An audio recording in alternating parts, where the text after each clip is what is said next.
Today's guest is Tom Hoban, co-founder and chairman of Coast Property Management. Since starting the company with his brother in 1987 with little more than determination in a pickup truck, Tom's helped grow Coast into a firm managing over $4 billion in assets and more than 20,000 multifamily units across the Pacific Northwest. Tom, welcome to the Uncommon Wealth Show. Awesome. Really glad to be here. Thanks, John. Appreciate it. Can you give, I did a little bit in the intro, but can you give a little bit of your background so the audience knows who you are, where you're from? Yeah. Pacific Northwest guy. Live kind of in the Puget Sound, 40 miles north of Seattle, just to kind of put you on the map. Grew up in a little mill town out here. Got an ROTC scholarship and a ticket to University of Notre Dame for college. Kind of traveled all over, saw much of the world and the U.S. Wanted to get back to the West Coast. 3 years of banking out here. And then I actually was just kind of chasing a side hustle after getting a job in a property management company. A guy wanted to sign me up, but he didn't want me to do it through his company. And I was too young to know what a non-compete or was. So I said, okay, fine. You'll sign the contract with me. Let's do it. Then I won't ask my boss for a raise because I got a side hustle. And anyway, he didn't like it. So I got the Jerry Maguire routine, and me and my box walked out, and that's how that little company that's now, $4 billion AUM started. That's awesome. When you did start it with basically no resources, did you see it becoming what it is today? Or was there a specific moment when you realized, you know what, this is bigger than just a business? Yeah, gosh, it's funny. I get that question a fair amount. No is the easy answer. We've been at it for 30 something years. So you might say we were kind of slow in getting here. In fact, kind of as we would say, the get rich slow routine. So, it's just not a lot of scalability and leverage that you get in a property management business. You're limited by kind of geography and human capital. It's not a really capital intensive business, but it is limited by those other factors. So it was really, honestly, just, one contract at a time. And then I'd bang myself up, kind of rope swinging and doing other silly stuff you do when you're in your 20s before I met Margaret and, saw the light. And so my brother joined me shortly after we started. And I think that's the thing that really sparked us, is we had this idea that we would just keep serving each other as, we would just kind of outwork the other guy and see if we could build something and grow it for the other guy. And it just kind of got legs that way. To that point, and the title of the podcast is Uncommon Wealth. So I talk about things that are not common to the wealth conversation. So in the early days when everything was fragile, how did you and your brother, think about protecting the partnership if something unexpected happened to either of you? Yeah. Great question. Because you're playing offense and you're playing defense, right? We happen to be in property management, a pretty litigious environment, right? There's a lot of third-party lawsuits and slip and falls and stuff that you just have to defend against, most of which, aren't really based on merit. So you're doing both. I think, John, the truth is we were skilled. We knew it. I mean, we had some abilities. We were a little lucky. We had these, he also went to Notre Dame, had a business degree. So we had this kind of ability to understand where a business can go and what it could be. We had great leadership models. Our parents and then the priests at Notre Dame were in every way humble servant leaders. We didn't know that's what it was called. We just thought, well, that's the model. When you're small, you're a family, then we'll do that. And then if we get bigger, maybe we'll do that way. So that was it. But the kind of the blocking and tackling every day was mostly the product of growing up, working with our hands in a little mill town. We're from like a lumber mill town down the street from the Boeing plant. So, in the 70s and 80s, you had those kind of jobs. You worked construction and ranch hand and commercial salmon fishing boats and, all kinds of labor jobs. And so one way or another, we kind of knew how buildings worked. And we also knew how the people that lived in them and worked at them thought and operated, what was important to them. So we just kind of got lucky that we happened to have that kind of blue collar childhood and those experiences. And we kind of paired it with that sort of world-class business education. And so we kind of knew where we were at all times, and we had a pretty good idea where we could go, and we weren't afraid of that. And so in many ways that kind of fed into it. Well, I am impressed and jealous of your Notre Dame education all at the same time. I always wanted to go to Notre Dame since I was a kid. But they never asked me to come and I couldn't afford to go. So I I, ended up going somewhere I, else. I read your story. You did pretty well, my man. You did Oh, thank fine you. with your plan. I love it. I appreciate that. But back to you. As the company grew into managing billions in assets, did your partnership agreement with your brother evolve along the way, or did you find yourselves just relying on what had been in place early on? Yeah, I think it's a little different for us than most. So I have to kind of put an asterisk on my answer because when I was banged up, I was going to go broke. I'm laying in a hospital bed, trying to recover from this. I did, but it took a while to recover from this accident. And he drops everything, grabs his wife and new baby, and off they, haul from Chicago to Seattle to save this guy's business. So I get, many ways we just been this idea that, you just give to each other until one or the other of you calls uncle, I guess, and neither of us have, because at each step of the way, right, there's kind of like a new frontier. It's challenging in its own way. And as we've built some wealth through investing in the market and growing this property management company, we've had to think differently. Instead of being, frontline mastodon hunters, we've had to shift into kind of thinking as stewards of what we have, so we don't lose it all. And different roles of leadership, where we have people doing the frontline leadership now, and now we are supporting them as kind of quasi board members, right? So it's really changed and evolved. I don't have a great answer to that because our partnership is so unique. But I have tried this and it seems to sell. Love. What do you mean by that? I love that man. And I think he loves me. And as long as we don't break that, where we violate the core pieces that go into any kind of relationship like that, whether it's marriage, your kids, business partnerships, family, because it's not easy. They don't all work out and they don't last a long time. But if you can find ways to hold on to that and then build in some admiration and some kind of never quit, that seems to be a pretty good little stew. Well, I love that. I really do. I mean, love could be the answer to everything if you really genuinely did love somebody or want to take care of them. So I respect that a lot. At this scale, 4 billion in assets, how do you think about valuing the enterprise today versus, what it may have been 10 or 20 years ago? Yeah, great question, because it was just a job, right? We just owned a job. And then, we kept having babies and, the burn rate kept going up. We're just trying to keep ahead of that for the first, 10 or so years in this, stable, predictable, but unscalable business, you'd sort of say. So, we got to a point where we started investing in the market to create some wealth in ownership of assets. We kind of paired that experience with our property management experience to make both more effective because we were vertically integrated there, right? And so then we started to take some of that and juice it into the management company effectively, looking for new revenue opportunities, how we could be more efficient, all that. So the answer on the property management firm side, which is just a fee for service type business, a recurring kind of monthly contract type arrangement, is that when you hit certain EBITDA levels, your multiples can change. We've never been for sale, but people will come a calling and we'll let them go through the exercise so we kind of know what we're worth. And so there's sort of, some levels there, and we've kind of hit, the first level and the second. So we kind of know, what our value would be.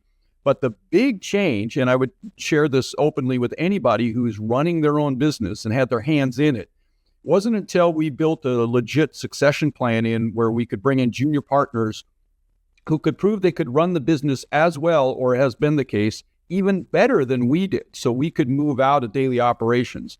That's when I think a business starts to show some appeal, because it's proving that it doesn't need me to run it. Well, to that point, you've got your son involved in development projects now, right?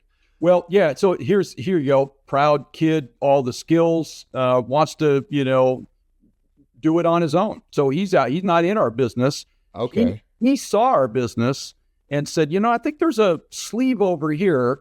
And give Phil credit. He did all the research, went to the right kind of a college to learn all this stuff, worked in the industry up here. And so he's converting hotels into apartments and then taking kind of tired older apartment buildings and upgrading them. We call that Very cool. value add in the business. But that was something we weren't doing and we weren't experts at. It takes a whole different set of skill sets and due diligence processes and a team that's different, and the risks are different and the returns are different, all that. So I guess you'd say maybe we were his inspiration, but I mean, he's gonna run past his uncle and his dad like really fast. He already is. So that's cool. That is a proud dad moment. So for founders whose wealth is largely tied up in their businesses, how do you think about liquidity if a triggering event forces a transition sooner than expected? Oh, so you are right in our sweet spot. Did you read the last agenda we had for our little 2-man board meeting? We anticipate, when this fiscal cliff kind of settles in and there's maybe some disruption in markets, we've been through the crash, we've kind of seen cycles. So that maybe you can't predict exactly when, but it's great if you're liquid when they happen. So you can, as a capitalist and a patriot, kind of get in and dig the country out, right? Which is really how we got into the ownership game right after the crash. So yeah, we think about it a lot. The big challenge for any of us is that we're deal junkies. We're real estate deal junkies. And so as soon as we have a liquidity event and, we're hitting singles and doubles, none of them are go to the beach money, but, boom, boom, boom. It takes tremendous discipline for us to hoard it away in cash or in securities in the market, and leave it there and not because, the deal, we've been in the business a while. We know what a good deal looks like, so when a real estate deal comes to us, like, oh, man, it's so hard to stay disciplined on it. So I'm going to say we're asking the question more than we're answering it. Got it.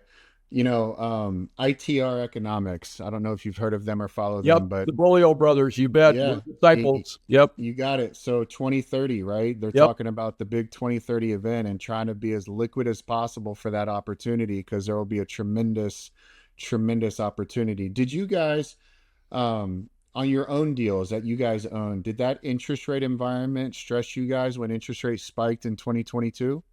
Yeah, well, fortunately for us, we typically borrow Fannie, Freddie, sometimes a HUD type product. So they're fixed? Fixed rate, yeah, and that's just been built into our thesis from the jump is to get into fixed rate products. So no, it didn't affect us. In fact, the last 2 deals we acquired were people who were victimized by a variable rate environment, got started on their project in 2021, and now they're 5-7 year renewals coming up, and they're kind of struggling a little bit, so they're motivated sellers. Yeah, and you've kind of seen a little glimpse, or we've seen a little glimpse of what can happen when 2030 comes around, and the Fed's got nowhere to go but up with interest rates again.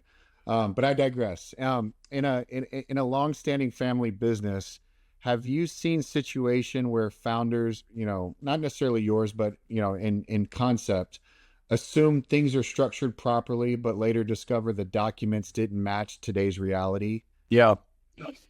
Actually, if you don't mind, I'll give you a great example of how being disciplined about scrubbing that from time to time. Yeah. And for us, so we had actually several operating businesses. We sold off some of the smaller ones, and we held on to the property management firm and then our real estate investment business, right? So we've got these 2. But it became apparent as we built our successors up to run the businesses that we didn't have a seat to go to. So we formed a family office about 5-6 years ago, both to put us in a seat that was outside the operating businesses and then to manage from those seats, the businesses as sort of a board. We have advisory board members that we bring in. But also that family office structure gave us a place to put in some governance and some rigor and some structure to this. And really didn't talk a lot about our business at home. And so we had to start kind of exposing our kids to sort of what was going on, that kind of stuff, without any expectation that they'd ever, work in it or have to be involved. We just wanted them to know. So in all of that, we set as some rigor is to review all these, partnerships and contracts and make sure that the legacy of what got us here doesn't trip us up in the future. So a really good example just came up. So we have, like many business owners, we have a buy-sell agreement so that if my brother tragically passes, that I have insurance in place to buy out his wife so she's not burdened with having to be my partner in business. And then the other way around with my wife if I go. We now have kids and a well-functioning business there now that doesn't require so much of he and I, that we're asking ourselves that very question. Should we have an automatic buy-sell agreement? Do we have to buy these our spouses out, or would they be better off owning a fractional share of a business? They're a minority partner now at this point. That generates income. Generates way better income than they could get if they took the proceeds and put it to work perhaps in the market. So we're actually asking that question now, but it came about because we set up some rigor in that family office model so that we review these contracts every once in a while. Yeah, that's it. That's awesome. And that is a progression on the buy-sell conversation. And congratulations to you guys for doing that. I guess what really happens then, it shifts to an estate liquidity conversation more than a business continuity conversation, right? Yeah, right, exactly. Actually, you just explained it better than I've explained it to myself. Well, that's what I do. So I'm glad.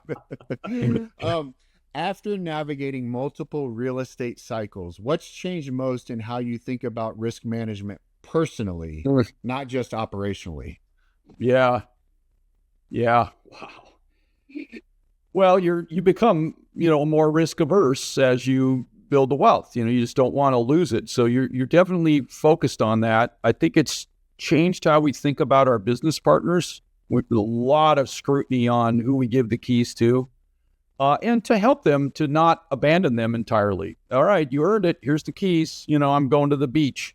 No, you got to stay in there and love them as much as you love your employees and your customers. And,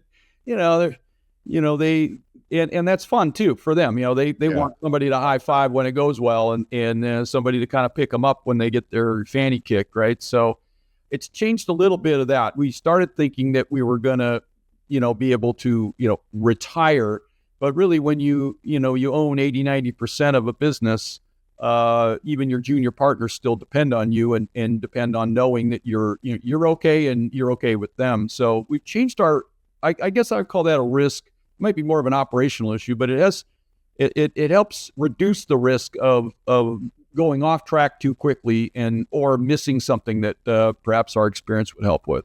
I also think the definition of retirement shifts and changes over time, right? What we thought retirement was in our 30s is different than what it is, when we're 30 years into the business cycle, right? Isn't that true? Yeah. Although, and if you don't mind, I mean, I'll open up a little bit about my experience. I was outside guy, and my brother was inside guy. And much of what it takes to operate these businesses and report to our family office now is kind of inside guy stuff, right? It's the stuff that men and women who are in operations and finance and have been touching all those interoperative things are skilled at. And it wasn't my strength. I was out waving my hands, living in a sales funnel, trying to pump as much through it as I could.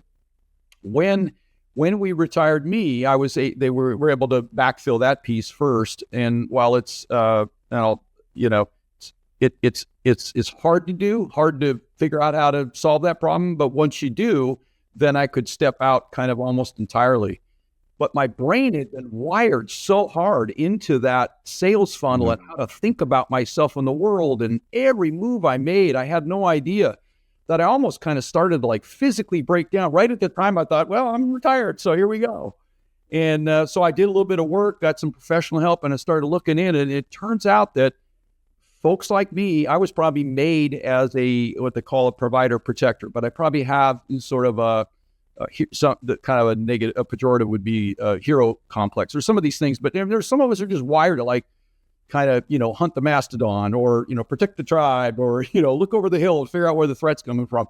And I am hardwired that way. Oldest son in a family, kind of a leader guy by nature, and business only, held that in even longer. And so when that left, all the kids are out of the house, I'm not a mastodon hunter anymore.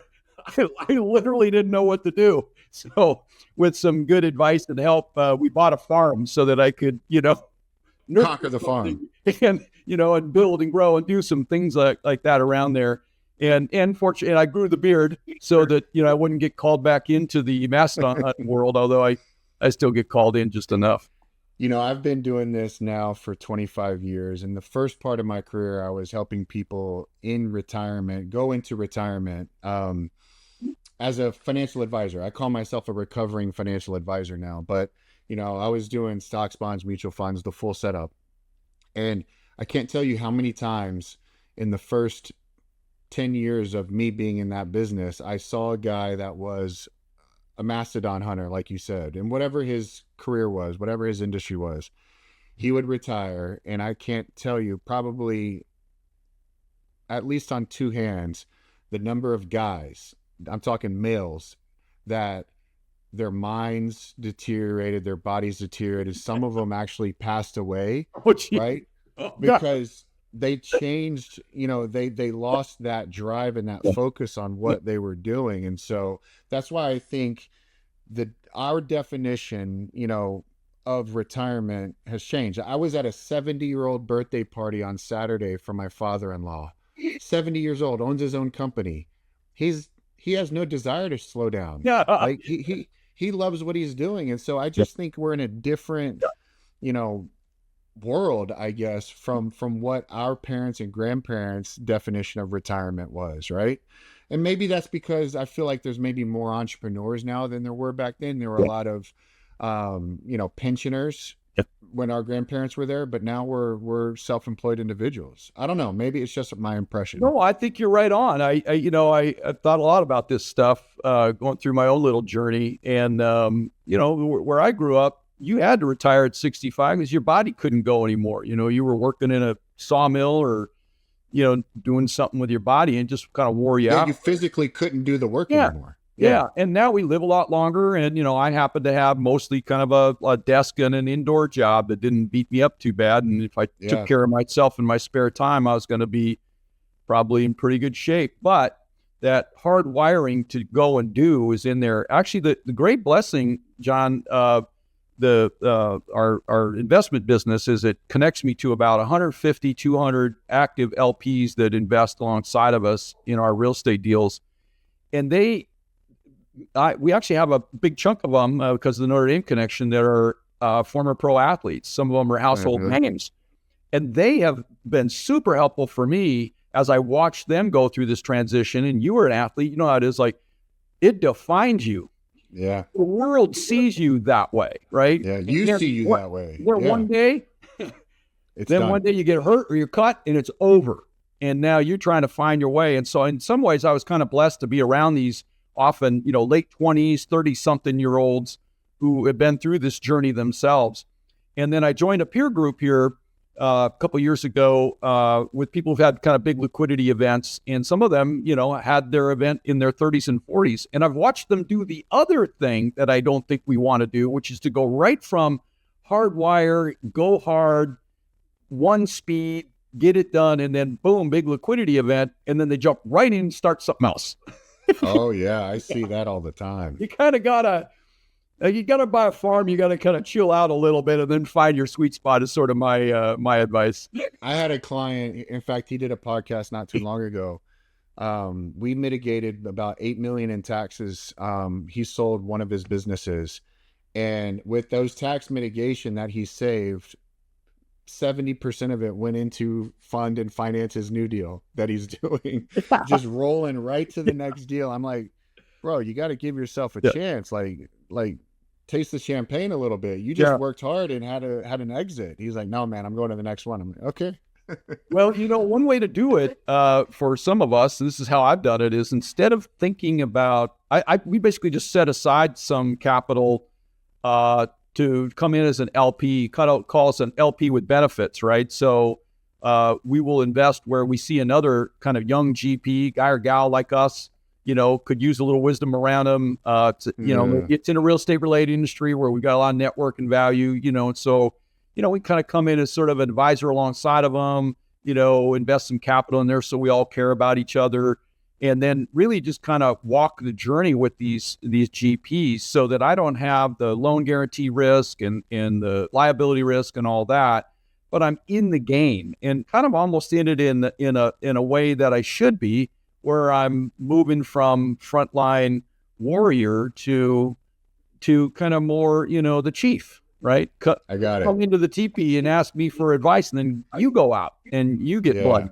Because getting out there and, blooding yourself up in the battle every day, that's hard on a guy too, So that'll wear you out quick. Yeah, I think kind of finding a sweet spot there is okay. And so far that seems to work. And, there's a lot of risk in private equity. I get it. And, but if you absorb that and you understand you're doing it for more reasons, there's some impact here on the entrepreneurs themselves and the GPs that you can bring that could help their outcomes, but also just be virtuous in its own way. Okay, we're going to win some, lose some over there, but at least we're in the game. As long as you win more than you lose. Yeah. Well, yeah. In your experience, where do sophisticated operators most commonly overestimate how protected or safe they are? Oh boy. Yeah. Probably on the... Where's that false sense of security, I'm asking? Yeah. I got all these, war stories from the property management business about thinking we were secure, and then, a drug cartel shows up in a building and, I got a hit out on my family. Whoa. Oh yeah. I mean, I got, you get that many units of people living and working in buildings that you're responsible for, and you see it all, bro. You see it all.